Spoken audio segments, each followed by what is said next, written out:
Evangelho de Mateus, capítulo 7, damos continuidade à nossa leitura e, na verdade, estamos na reta final. Esse será, com a graça de Deus, se Deus assim permitir, nos ajudar, encerraremos esse mês, essa série de mensagens no Sermão do Monte, que começamos esse ano, desde o capítulo 5, versículo 13. Do versículo 1 ao 12, nós falamos o ano passado, e desde o começo desse ano, ou seja, serão 7 meses completos desse tema, o viver cristão dentro do Sermão do Monte. Hoje, nós chegamos ao versículo 15 do capítulo 7, e vamos ler o versículo 15 ao versículo 20.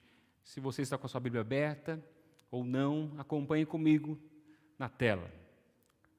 Assim diz a palavra de Deus: cuidado com os falsos profetas, que se apresentam a vocês disfarçados de ovelhas, mas por dentro são lobos vorazes. Pelos seus frutos vocês os conhecerão. Por acaso se colhem uvas de espinheiros ou figos de ervas daninhas? Assim, toda árvore boa produz frutos bons. Porém, a árvore má produz frutos maus. A árvore boa não pode produzir frutos maus e a árvore má não pode produzir frutos bons.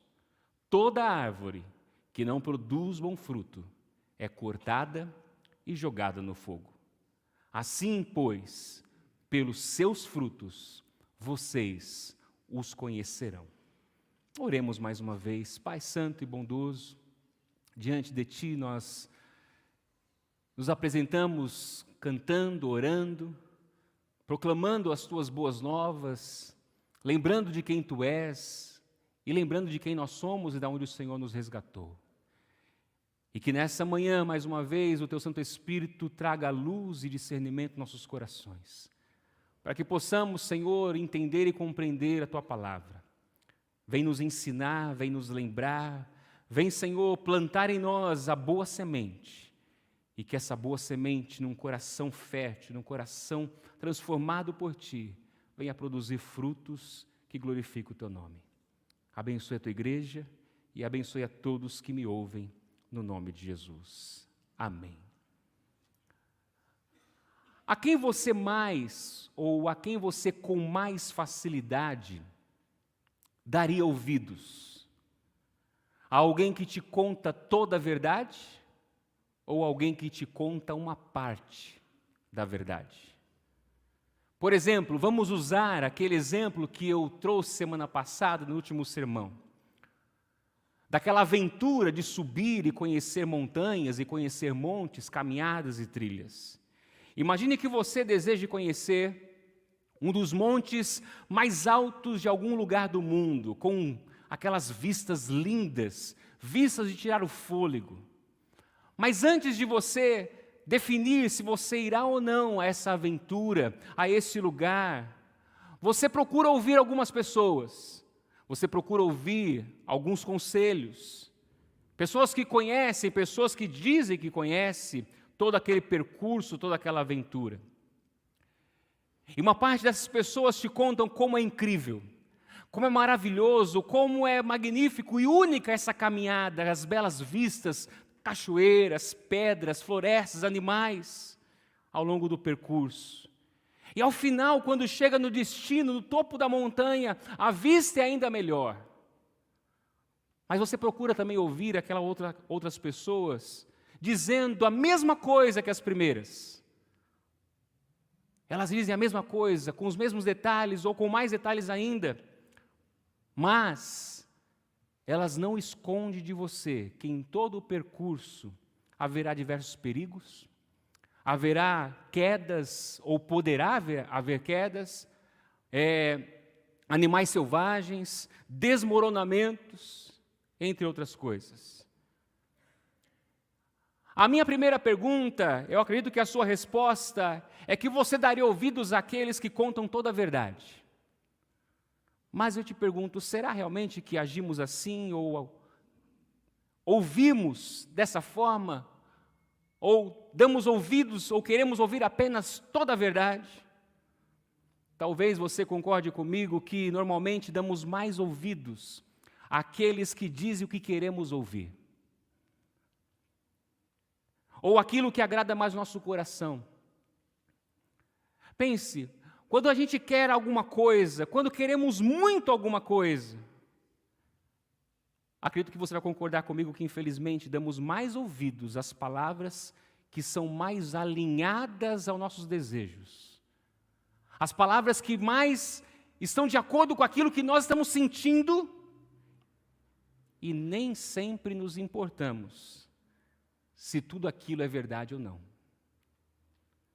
Por isso mesmo, meus irmãos, eu acredito que Jesus traz esse importante alerta aos seus discípulos no versículo 15. Cuidado! Jesus traz esse alerta aos seus discípulos, cuidado!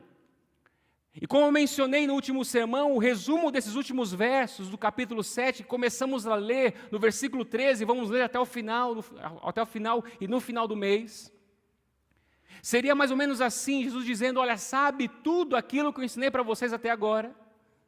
A partir do versículo 13 ele está começando a dizer para mim e para você, não será uma tarefa tão fácil assim. Essa caminhada, essa jornada, essa trilha, não será tão tranquila como muitos dizem ser.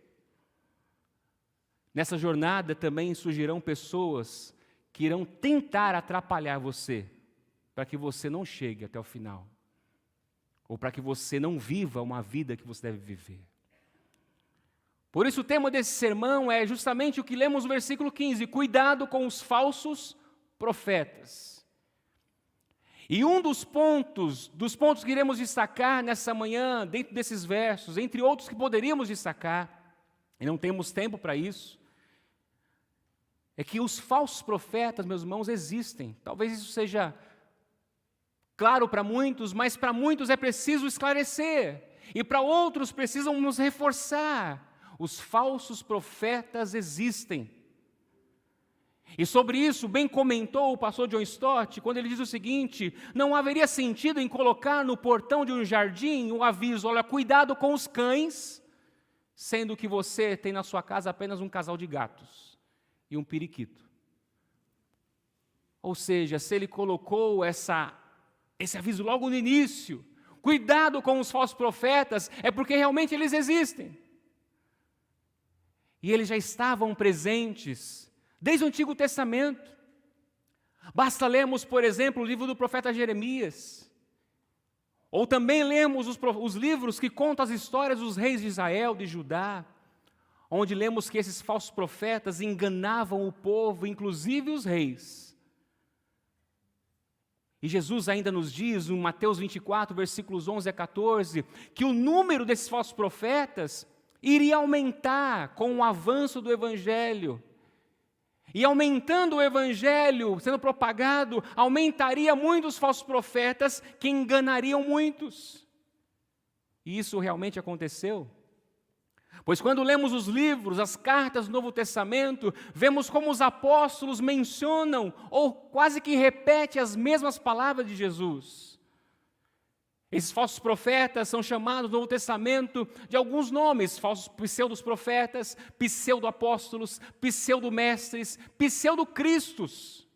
E a palavra pseudo é justamente a palavra grega para mentira, falsidade. Como falsos profetas, esses homens proclamavam palavras como se inspiradas pelo próprio Deus. Já como falsos apóstolos, como lemos em 2 Coríntios 11, 13, eles se diziam ter autoridade apostólica. E quantos hoje ainda não dizem que são apóstolos? Falsos mestres e até falsos cristos. Jesus diz isso em Mateus 24, 24. E o apóstolo João, em 1 João 2, 18 e 22. Muitos tinham a pretensão messiânica de serem colocados como Messias ao mundo, ao povo. E também o apóstolo João nos alerta a respeito desses homens que negavam que Jesus fosse o Cristo que veio em carne. Meus irmãos, em toda a história da igreja, depois da morte dos apóstolos, esses falsos profetas continuavam surgindo, causando sérios prejuízos à igreja. Mas é interessante e maravilhoso ver que Deus, em sua soberania, providência, Ele usa tudo isso, até mesmo os falsos profetas, para fazer com que a igreja volte sempre a examinar com cuidado a verdade. Por isso, a existência de falsos profetas, por um lado, é muito bom, porque nos deixa alertas. E mesmo serve para nós hoje, meus irmãos. Mesmo serve para mim e para você, pois esses falsos profetas ainda existem. E continuam como antes. Se lembra da porta estreita que falamos na semana passada? Esses falsos profetas continuam tentando convencer as pessoas que todos os caminhos levam a Deus. Talvez não impedindo muitas pessoas de entrarem pela porta estreita, mas eles tentam fazer com que os cristãos não caminhem pelo caminho apertado. Muitos cristãos são cristãos, mas quando dão ouvidos a esses homens, não conseguem andar pelo caminho apertado como deveria, como vimos no último domingo. Então temos a advertência, o segundo ponto. Sabendo ou lembrando que eles existem, Jesus nos traz a advertência dizendo: cuidado com os falsos profetas, que se apresentam a vocês quem? A igreja, aos discípulos, disfarçados de ovelhas, mas que por dentro eles são lobos vorazes. Jesus claramente, meus irmãos, adverte seus discípulos contra o engano. E não somente contra o engano, mas contra o prejuízo que eles causavam, ou que podem causar. Concorda comigo, meu irmão, minha irmã, que é mais fácil eu e você rejeitarmos algo que é claramente mentiroso, algo que é claramente falso, quando isso está explícito diante de nós. Por exemplo, não é difícil enxergarmos quem são os porcos, quem são os cães do versículo 6 do capítulo 7. Pois como nós já vimos, são aqueles com hábitos imundos. Por isso não é fácil de reconhecê-los. Quando alguém vem nos contar algo que está claro que é uma mentira, é claro que logo nós perceberemos. Mas eu pergunto, e quando nos contam algo que não é toda a verdade? Mas ainda tem verdades. Se lembra do que eu disse no início? Os falsos profetas, meus amados irmãos, são aqueles que destacam as coisas mais agradáveis de se ouvir. Mas eles omitem aquelas que não são agradáveis aos ouvidos humanos, ao coração do homem. Assim são esses homens, assim são essas pessoas. Eles primeiro se apresentam disfarçados de ovelhas, ou seja, a princípio eles são iguais aos outros, iguais aos cristãos. Por isso muitos não irão notar ou suspeitar deles. Pelo contrário, irão tratá-los como parte do rebanho. E, meus irmãos, é aí que mora o perigo. Pois quando menos esperamos, como disse Jesus, eles são, na verdade, lobos vorazes. Ou seja, o objetivo deles é destruir, é devorar, é roubar. Por isso, a advertência de Jesus não é apenas contra o engano, a mentira, mas é contra aquela atitude que tem como resultado destruir a vida das pessoas. E Jesus, meu irmão, minha irmã, não usa essa figura do lobo à toa, pois um dos grandes inimigos das ovelhas, pelo menos naquele tempo, talvez em muitos lugares ainda hoje, são os lobos. E Jesus compara os falsos profetas com esses lobos vorazes que entram no meio do povo de Deus para destruir. Eles se apresentam como sendo pessoas gentis, eles se apresentam como sendo pessoas agradáveis, normalmente são educados, parecem ser bons crentes e sabem dizer as coisas certas, no momento certo, as coisas que agradam o coração. Normalmente eles falam bem, falam de Deus, falam de Cristo, falam até da cruz. Mas o que mais eles enfatizam é o amor de Deus. Então o que é errado nesses homens? O que é errado nessas pessoas? O ensino deles não se fala sobre a porta estreita. No ensino deles não se fala sobre o caminho apertado. No ensino deles não se fala sobre o destino da humanidade, sem Deus e com Deus. Por isso, o cuidado, pois eles até falam verdades, mas eles omitem muitos pontos que são essenciais do Evangelho. E como o pastor Lloyd Jones vai dizer, ocultar a verdade é tão repreensível e condenável como proclamar alguma total heresia. E ele completa, e é por isso que o efeito desse ensino desses homens se assemelha ao de um lobo roubador. E é por isso também, meus amados irmãos, que Paulo, quando ele fica 3 anos discipulando a igreja em Éfeso, e ele ali ele ordena presbíteros, ensina esses homens, ele vai dizer em Atos 20 e 28, cuidem de vocês mesmos.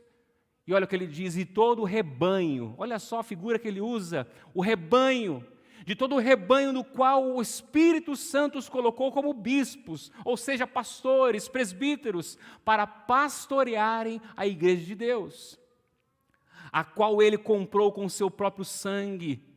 E ele completa, eu sei que depois da minha partida, Paulo diz, aparecerão no meio de vocês lobos vorazes, que não pouparão o rebanho. Vão aparecer no meio de vocês, vão surgir, e até mesmo entre vocês vão se levantar homens falando coisas pervertidas para arrastar os discípulos atrás de si. E Paulo encerra, ou no início do versículo 31, ele vai dizer, portanto, cuidado. Portanto, vigiem. Percebe que Paulo repete as palavras de Jesus. Os falsos profetas estão à solta, eles surgem e às vezes se levantam no meio da igreja, como pessoas boas, como pessoas bem cultas, gentis, falam verdades, mas nem toda a verdade. E o terceiro lugar, a pergunta é como reconhecê-los?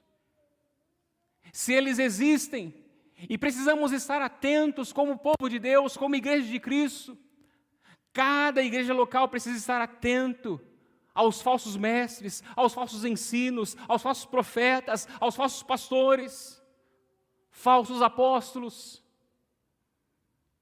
Versículo 16, Jesus continua dizendo, pelos seus frutos vocês os conhecerão. E ele faz uma pergunta, por acaso se colhem uvas de espinheiros? Ou figos de ervas daninhas? Meus irmãos, para nos mostrar como podemos reconhecer um falso profeta, Jesus muda a sua ilustração de ovelhas e lobos para árvores e seus frutos. Por quê? Porque talvez possamos confundir um lobo no meio de muita ovelha. Mas parece que é mais difícil cometermos o mesmo engano com uma árvore. Talvez, quando essa árvore é uma pequena planta, nos confundamos, mas cedo ou tarde, ela vai mostrar quem ela é. Ela vai mostrar a sua identidade. E algo que nenhuma árvore consegue esconder por muito tempo, é o seu fruto. Por exemplo, como ele informa para nós, ervas daninhas, espinheiros não podem produzir frutos comestíveis, como uvas e figos. E os frutos sempre serão o resultado de algumas realidades, como o caráter de alguém e o modo de viver. Por isso Jesus continua dizendo, versículo 17 e 18, assim, toda árvore boa produz frutos bons, porém a árvore má produz frutos maus. A árvore boa não pode produzir frutos maus e a árvore má não pode produzir frutos bons. O que Jesus está dizendo é que a natureza de uma pessoa sempre se manifestará externamente, mesmo que no início ou por um tempo não seja visível, mas as aparências nunca durarão para sempre. Quando lemos um pouco da história dos puritanos do século XVII, os puritanos costumavam chamar algumas pessoas de crentes temporários. Por quê? Pois eram aquelas pessoas que foram, de alguma maneira, influenciadas, sim, pelo Evangelho. participaram de algum grupo na igreja, participaram de algum momento da igreja, do povo de Deus, e foram influenciadas por esse evangelho. E parecem que foram regeneradas, parecem que foram convertidas. São pessoas que sabem falar as coisas certas, como já falamos há pouco. São pessoas que têm o crentez nos lábios. Ele fala a paz do Senhor, ele fala graça e paz. Ele fala tudo o que um cristão fala. Eles parecem cristãos. Só que depois de um tempo mostram evidências. Que evidências? Evidências de que nunca se tornaram verdadeiros cristãos. Eles são como o cão que volta ao seu próprio vômito. Eles são como a porca lavada que volta a se sujar na lama, como o apóstolo Pedro diz em 2 Pedro 2. O que a Bíblia nos ensina, meus amados, é que uma porca pode ser lavada, mas ela nunca mudará a sua natureza. A pessoa que foi superficialmente lavada pode dar a impressão de ser um verdadeiro crente. Mas como Jesus está nos alertando, o que vale é se a natureza dessa pessoa realmente foi transformada. Se lavar é fácil. O homem pode se lavar. O homem pode se limpar, pode parecer bonito, cheiroso.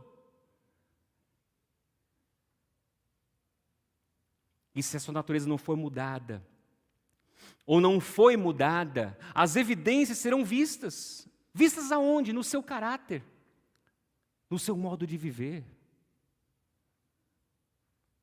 E, meus irmãos, para também reconhecermos se alguém é realmente um cristão verdadeiro, e não um falso, ou um falso profeta, nós precisamos ver nessa pessoa as evidências das bem-aventuranças. Por isso a importância de compreendermos desde o início o Sermão do Monte. Quem é o cristão? Qual é a sua característica, o seu caráter?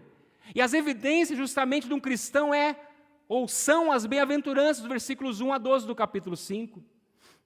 Muitas vezes não vamos conseguir saber se uma fruta não está boa antes de experimentar ela.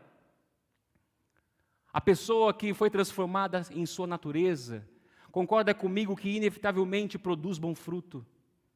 E o bom fruto descrito nas bem-aventuranças. Ou seja, essa pessoa é humilde de espírito. Essa pessoa, ela lamenta por causa dos seus pecados. Sim, por reconhecer que é um pecador. E não porque peca apenas, mas porque é pecador, ela lamenta. Esse é o cristão.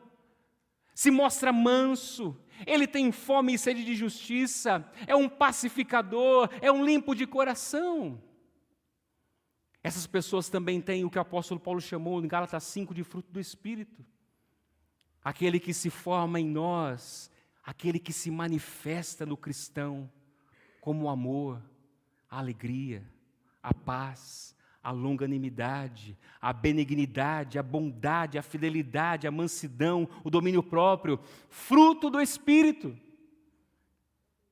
Que não apenas temos, que não apenas é formado em nós, mas se manifesta em nossas vidas. E é isso que devemos ver, meus irmãos, e procurar na vida de alguém que se diz um cristão.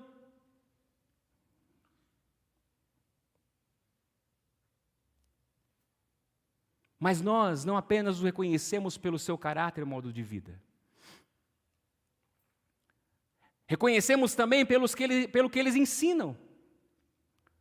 Não é isso que Jesus também diz quando usou outra vez a metáfora da árvore frutífera? Se você avançar comigo em Mateus 12, 33, olha o que diz o texto, na parte B. Mateus 12, 33, porque pelo fruto se conhece a árvore. E ele diz, raça de víboras, como vocês podem falar coisas boas sendo maus? Porque a boca fala do que está cheio o coração.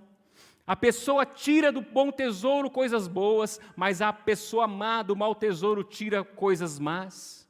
Verso 36, digo a vocês que no dia do juízo as pessoas darão conta de toda a palavra inútil que proferirem, porque pelas suas palavras você será justificado e pelas suas palavras você será condenado.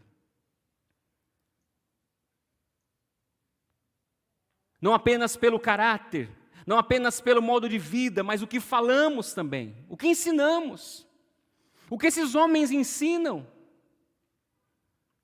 O pastor John Stott vai dizer a respeito disso: se o coração de uma pessoa se revela em suas palavras, como a árvore e se conhece pelos seus frutos, nós temos a responsabilidade de experimentar um mestre pelos seus ensinamentos. Meu irmão, agora eu me volto para mim. Você precisa ver em mim não apenas o meu caráter, o meu modo de viver, mas o meu ensino. Se está coerente com a palavra de Deus. A igreja, ao longo dos séculos, ela tem lutado contra os falsos mestres, falsos profetas. E é interessante vermos a reforma protestante, foi um desses momentos. Os chamados reformadores do século XVI, eles não introduziram algo novo, não criaram algo novo do coração deles. Pelo contrário, eles estavam recuperando algo bem antigo, eles estavam recuperando o verdadeiro evangelho de Jesus Cristo e dos apóstolos. Foi pelo evangelho, foi pelo verdadeiro evangelho que eles lutavam e lutaram. E por que nós não? Porque nós não devemos lutar pelo verdadeiro evangelho, defender o verdadeiro evangelho? Precisamos, meus amados irmãos, olhando e ouvindo as mensagens, as pessoas, ver se realmente estão pregando a verdade. Não parte dela, mas toda a verdade. Porque o verdadeiro evangelho, ele liberta. O verdadeiro evangelho, ele transforma vidas. O verdadeiro evangelho, ele muda e transforma o pior coração, o pior pecador, como Paulo vai dizer, entre eles sou eu o pior. Ou seja, somos pecadores, mas pela graça de Deus o Senhor vem e nos transforma. Mas, meus irmãos, essa advertência de Jesus, quando ele começa dizendo cuidado, não é para nos transformar agora em caçadores de heresias, porque muitos gostam disso. Começa agora a caçar hereges na internet, caçar hereges na igreja ou no povo de Deus, no meio do povo de Deus, agindo como detetives e levando a desconfiar de todos. Todos agora são, se não provar, é herege, se não provar, é um falso profeta. Isso, meu amado irmão, não é transformar a igreja em um campo de batalha de caçadores de heresias. O que Jesus está nos ensinando nessa passagem é um aviso de que os falsos mestres existem nas igrejas e como cristãos e como povo de Deus precisamos ficar em alerta, em guarda. E o que nós não podemos esquecer, meu irmão, minha irmã, e mesmo que possamos errar em nosso julgamento, sim, poderemos errar, confundindo pessoas, e mesmo que sejamos enganados por falsos mestres, uma verdade que esse texto nos ensina também é que o reto juiz, ele nunca se deixa enganar, porque é o que Jesus diz: toda árvore que produz bom fruto, toda árvore que não produz bom fruto, é cortada e jogada no fogo. Haverá um dia em que as árvores más, em que os falsos profetas, falsos mestres, falsos cristãos, falsos pastores estarão diante do justo juiz, aquele que não se deixa enganar. E Jesus está dizendo: estes serão cortados e lançados no fogo. Isso deveria causar em nós, meus amados irmãos, temor. Temor e reverência diante de um Deus santo e justo. Essa é a advertência que Jesus traz para nós, igreja, povo de Deus.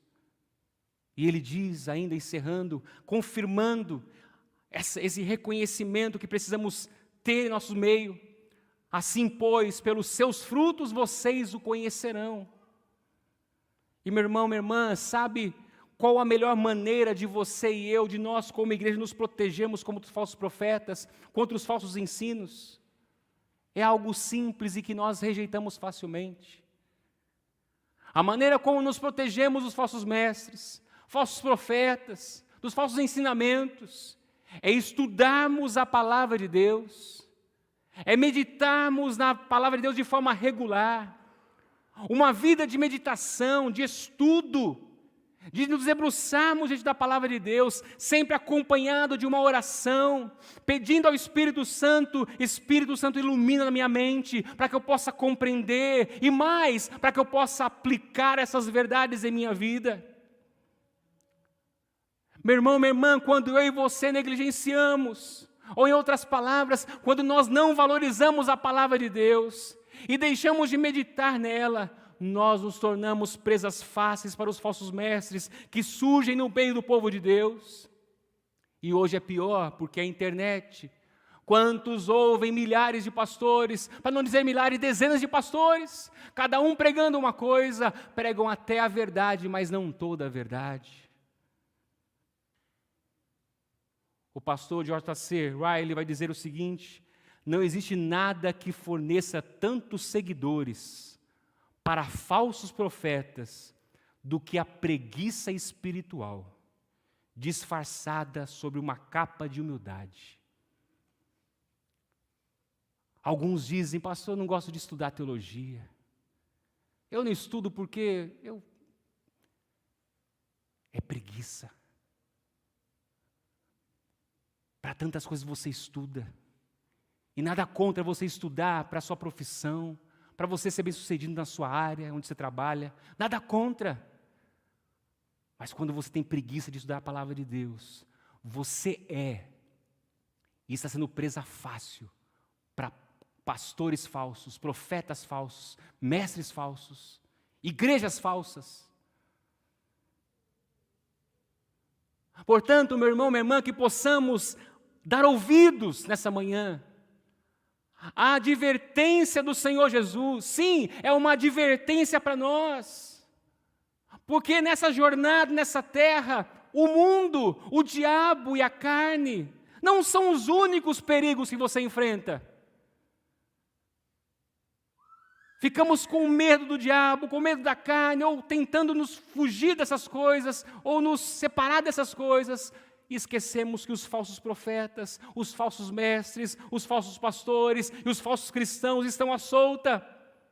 E eles se disfarçam no meio do povo de Deus, como se fossem ovelhas, vestidos de ovelhas, mas por dentro são lobos vorazes.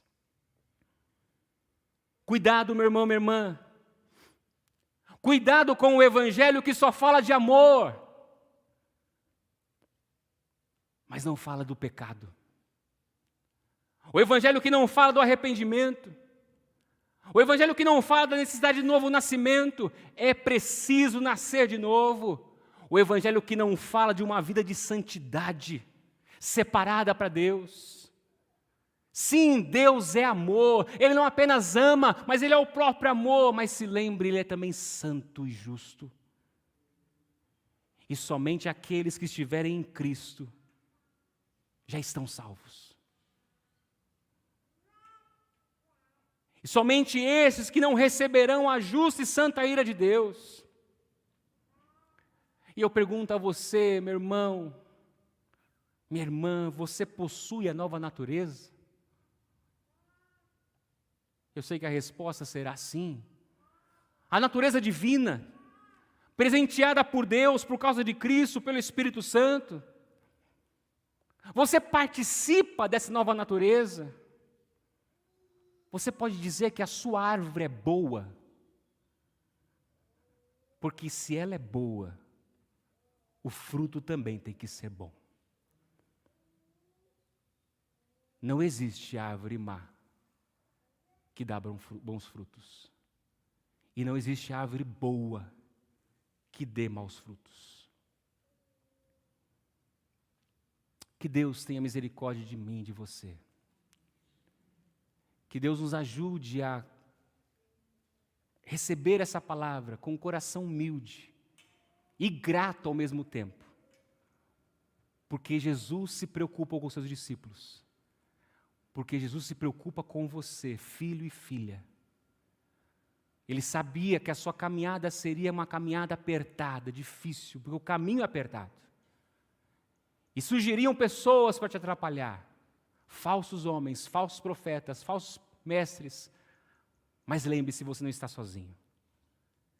Jesus está com você. Ele prometeu: eu estou com vocês todos os dias, até a consumação do século. Por isso, cuidado, alerta, se atente, se debruce na palavra de Deus, ame a palavra, coma da palavra, beba da palavra, ore, seja em comunhão com o corpo de Cristo, porque quando você estiver fraco, o corpo vai te fortalecer, o corpo vai te dar ânimo e vai fortalecer a vida que é ministrada pelo Espírito Santo. Feche seus olhos por um instante.